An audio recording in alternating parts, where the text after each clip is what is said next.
In the first month of his second term, President Trump has reshaped the government with a flurry of executive orders. As William Brangham reports, many of them echo the language of a policy blueprint he once disavowed. During the heat of the presidential race, the 900-page Project 2025 became a rallying cry for Democrats and a focal point for their warnings about a second Trump term. It was published by the conservative Heritage Foundation, and it outlined plans to reshape the federal government, expand presidential power, and enact right-leaning social policies. In polls, it proved widely unpopular with voters, and then candidate Trump distanced himself from it, calling parts of it, quote, ridiculous and abysmal. I have nothing to do with Project 2025.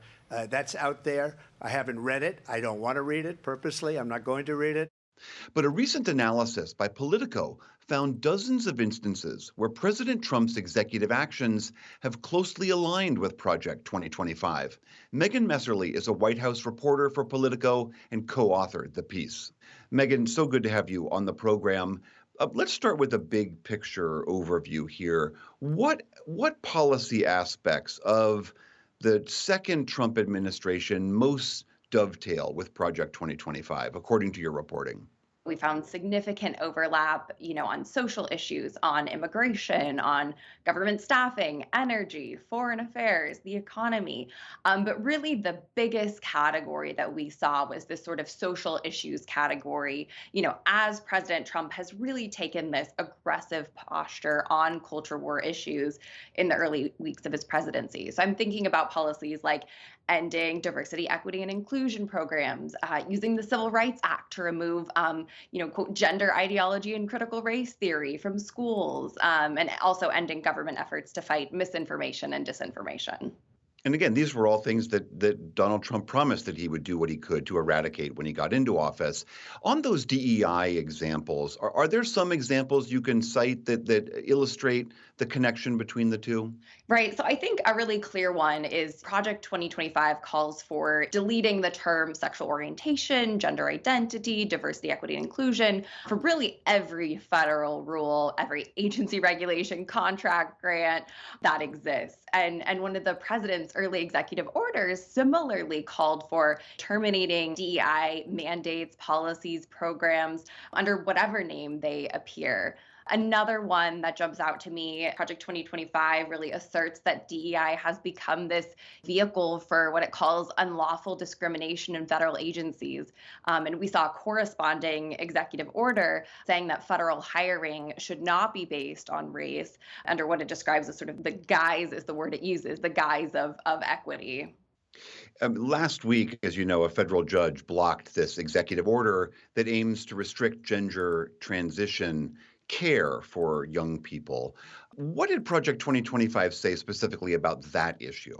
Yeah, it really talks quite a bit about gender identity. So one of the big things it talks about is, rescinding healthcare protections for sexual orientation, gender identity, which were issued by the Biden administration. And it also uses this language to, quote, protect minors from gender mutilation. We see that reflected very clearly in an executive order that really focuses on, transgender healthcare, using that similar language of chemical and surgical mutilation, really paralleling Project 2025 there, and also specifically referring to that Biden administration guidance on sexual orientation and gender identity and rolling it back. And then another example that comes to mind is Project 2025 really calls for, defining sex to mean biological sex recognized at birth. And the president very early on issued an executive order, stating it's U.S. policy to recognize, two sexes, male and female. And we've really seen that already have, ripple effects across the federal government. One major tenet of Project 2025 was shrinking the overall federal government. In specific, it talked a lot about USAID. I believe it was saying scale USAID back to pre-pandemic levels. But it seems as if the Trump administration is going even further in this instance. The administration really is. The Project 2025, the way it phrased it was, the pre-pandemic budget levels being sort of a minimum, and the Trump administration has really gone far beyond that in its sweeping cuts to USAID. It really has been working to dismantle the agency almost entirely, though a lot of that is obviously wrapped up in litigation right now. That project also called for really addressing government staffing and employment overall. Can you tell us about the parallels? Again, we've seen so much of this with Elon Musk's Doge operations, firing workers across the federal government. What are the parallels there? Right. So, I mean, Project 2025 really lays out this, sort of sweeping blueprint for remaking the federal government and the federal bureaucracy. Of course, Trump's budget director, Russ Vought, being sort of the architect of that plan. He authored a whole chapter of Project 2025. But two really clear things that I think we've seen come directly out of that blueprint and translate into executive order policy. One of them is Project 2025 called for this hiring freeze for federal career officials that was implemented from the president by executive order. There's also this so-called Schedule F proposal, which basically just makes it easier to fire career civil servants.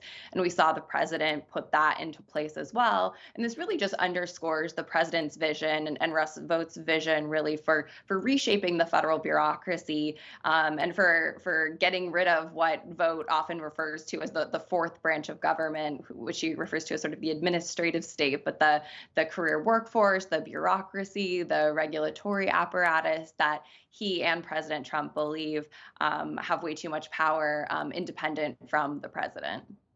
All right, Megan Mesterly of Politico, thank you so much for sharing your reporting with us. Thanks for having me.